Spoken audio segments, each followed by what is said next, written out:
Hey everyone, welcome back to the channel. In today's video, I'm going to show you how to cut up a video in Adobe Premiere Pro. This is one of the easiest editing techniques and it only takes a few seconds. Let's get started. First, open Adobe Premiere Pro and create a new project or open an existing one.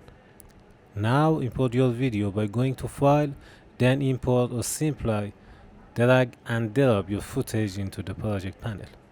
Next, drag your clip onto the timeline. Now go to the effect panel. If you can't find it, go to Window and make sure effect is enabled.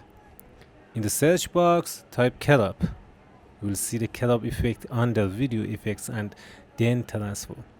Simply drag the cut-up effect onto your video clip.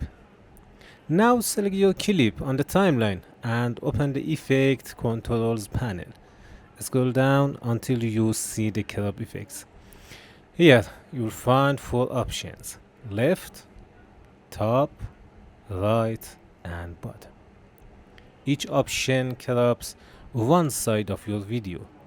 For example, if I increase the left value, the left side of the video is cropped. If I increase the right value, it crops the right side. The same goes for the top and bottom value. You can adjust these settings until you're happy with the result. If the edges look too sharp, increase the edge feather value to create a smoother transition. And that's it. That's how you cut up a video in Adobe Premiere Pro. I hope this tutorial helped you. If it did, don't forget to like this video and subscribe to the channel for more Premiere Pro tutorials. Thanks for watching and I'll see you in the next one.